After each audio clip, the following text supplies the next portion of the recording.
What's up everybody and welcome back to the channel. In today's video, we're going to be discussing Captain America: Brave New World and the 3 things that a fighter jet has to do concurrently or at the same time while they're engaged in combat with other fighter jets. Maybe it's not an exhaustive list, but it's definitely 3 things that at least in this film were featured and that the pilots would have had to been managing the entire time they were up in air engaging in air-to-air combat. But before we get into my notes for the movie, my name is Michael Inman. On this channel I chronicle my Air Force experience and also I do movie and TV show reviews focused on the military. So what is Captain America: Brave New World about? Well, according to other people, because I heard whispers before I watched the movie that you kind of need to watch some, well, I don't agree, but supposedly you should have maybe considered watching some of the other content from this franchise prior to watching this film. So there was a Disney Plus show, I believe, maybe Winter Soldier, no, Falcon, no, Winter Falcon. All of these are wrong, but my Marvel heads out there, you know what I'm trying to say. So supposedly you were supposed to watch the Disney Plus show to really know everything that's going on and all of the characters being mentioned, but I didn't find it as that much of an issue. Additionally, do not go off on me in the comment section. That's my singular request right now. But I may or may not have never seen any Captain America movie from start to finish, except this one. You know, we don't have to unpack why I haven't. To be honest, I have missed quite a few of Disney and Marvel movies, probably since maybe 2014, 2015, when my life got hectic. But I digress. So this film specifically is about the new Captain America has taken on, you know, the role where he needs to keep the world and specifically the United States safe.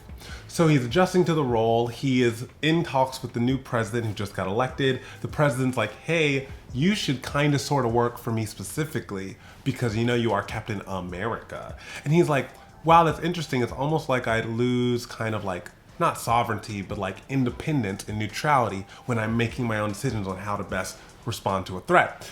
And he's like, blah, blah, blah, blah, blah. Think about it. And then he's like, hey, also, do you want to start the Avengers? Like, let's just restart the Avengers. And then Captain America, well, the new Captain America's like, didn't it in an earlier thing? No idea what that was. Again, it was probably a Marvel or Disney Plus show. Didn't you say you hate the Avengers and wanted them to be broken apart? Wasn't that you? He was like, oh, politics. I've changed my mind. I think it'd be great. And so the film is about that conversation happening, but then pretty much people having something happen to them in which they are inadvertently forced to try to take out the president. The president's like, why are there people trying to take me out? That's less than ideal, remember? So then we go on a mystery political thriller slash action movie kind of situation in which we're trying to figure out who's forcing people to do their bidding, what's the end game of these attacks or these, you know, assassination attempts. Like what are they really trying to make happen? And then we watch that situation that they're trying to make happen almost happen. It gets really close, but it doesn't happen, you know, because the action movie has a nice ending at the end. So the really bad goal of the main bad guy gets thwarted by the good guys, including Captain America and his new sidekick, maybe called Falcon. I don't know. I did watch the movie, but I don't know what his friend is called. But it's giving sidekick. It's giving Robin to Batman. And then near the end of the movie, they're like, okay, we stopped the big international geopolitical Code Red incident from occurring, but now there's a Red Hulk jumping all over the place and just going buck wild. So the final end of the movie is resolving that conflict, putting that cat back in the bag, and then the movie comes to a close. I would divide this film into about 4 chapters, and I'm gonna focus on the 3rd chapter because that is the most militarily focused portion of the film. So the first chapter is of course setup. The second chapter, as mentioned, is like a whodunit. Third chapter, military showdown. That is very important. So that's what we're gonna focus on. And then the final chapter of the film, as literally said, you can rewind about 40 seconds ago.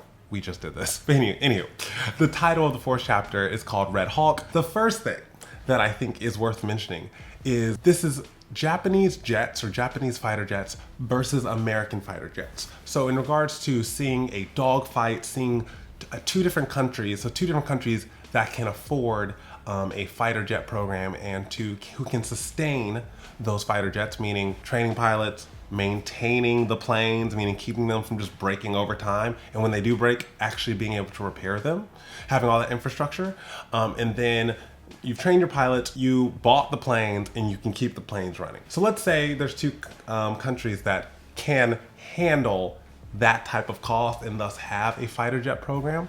Well, in this film, we have Japan on one side and America on one side. Now, usually we are allies, but in this film, things get a little spicy. So that's the first thing I wanted to pull out, is that it was cool to see two jet capable or jet armed nations kind of going at it. So what are the three things that these fighter jets, let's focus of course on the American fighter jets, even though actually that's not very useful because they definitely were being controlled by, again, that bad entity, that main antagonist. But let's not get into all of the spoilers. You still might want to see the movie. So it's kind of wonky because they were being controlled, but still it's an important thing just to conceptualize and unpack. So what were the three things that the American pilots were having to do concurrently, which if you are interested in either being a pilot or supporting pilots in your future military career, these are just some dynamics that you should be aware of, something to keep in mind. The first of the three is air-to-air combat. So it seems a little obvious, but if fighter jets are going against other fighter jets, the pilots do want to stay alive and they want to stay in the air, preferably, until it's time to land in the appropriate spot. So that is their first priority, making sure they are maneuvering their jet in offensive and defensive manners to make sure that at, the baseline thing they're doing is staying alive. So you are pursuing your adversary, but also trying to dodge their attacks, their missiles, etc., to hit that first priority of staying alive. So air-to-air combat is the first thing they're engaging in. The second thing that comes to mind when watching the scene is that they need to defend the carrier group. So these jets were modified so that they could take off of a very big ship called a carrier, aircraft carrier, right? So they're taking off and they can't only just focus on, in this case, the Japanese fighter that's shooting at them. They also need to be aware of how close is that fighter or the missiles from that fighter getting to the boat that I'm also supposed to be protecting. So they're doing two things. We already talked about the first priority. One, stay alive. So air-to-air combat. The second priority they're now also doing is trying to create a wall. So them and their fellow fighter pilots from the same country or same coalition, if we're being even more dynamic, they're all going for the enemy fighter jets. They're dodging the missiles from those fighter jets and or from the fighter jet guns, while also being very aware as a team to build a wall so that none of those enemy fighter jets can get too close to our mothership, right? Because you have to protect the mothership. And then the third thing that I noticed from this film was a third priority that they're also managing all at the same time, which if we had to summarize what they're doing, I would call it they are backup. Like they're not the last resort, but they're kind of one of the last resorts. So in addition to air-to-air combat or staying alive, defending the aircraft carrier, AKA creating a wall to keep the enemy fighter jets away from the mothership. Finally, they also are shooting any missiles that get through like the big ships or carriers, like its own defenses. So carriers, I'm sure, have lots of things where they can like shoot at or take out missiles that are coming toward them. But wonder if some of those missiles like get past those defenses. Well, the fighters, along with some of the other like ships or boats that are, beside the carrier, they seemingly are kind of like another layer of defense, meaning, again, more situational awareness has to be going on, both the individual American pilot and the team of American pilots. Because if a missile gets too close to the ship and its own defenses didn't take it out for some reason, someone in the team of American fighter pilots needs to be able to communicate over radio or something and go, hey, Rocket 3, I'm making up names. Hey Rocket 3, you need to pivot away from this dogfight we got going on with these fighters, and you need to take out that missile that's still making its way toward our mothership. That's now your priority. We're gonna hold back the fighters. We're also going to maintain our wall to make sure the fighters themselves don't get too close to our big ship. And now you need to go get that one missile right over there, right over there.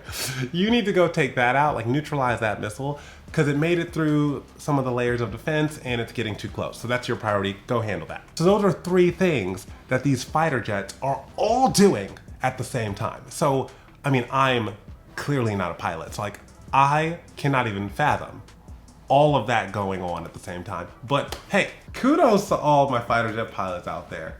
You're doing great things. But now, before we close out this video and I give you one more thing to consider, if you've watched a few of these videos and you enjoyed your time, make sure to hit the subscribe button. And I guess you can hit the like button if you like it. It's optional, but do it just in case. And now for the last piece. The last thing is, what are some of the priorities that the actual mothership or carrier is focused on? So similar to the fighter jets having 3 things going on at the same time, according to the scene, the military showdown scene from this film, what are 3 things that the carrier was focused on concurrently? So the first is making sure you can launch your fighters. So if your launch capabilities are down, you are not in a great spot. So 1, it was launching fighters to make sure it had arms that it could extend farther out from itself to keep it safe. Next, we have shoot down missiles. So as mentioned in regards to the fighter pilots shooting missiles that get too close, of course the big ship itself is focused on shooting missiles or any kind of rockets or things coming its way. And the third thing I saw in the film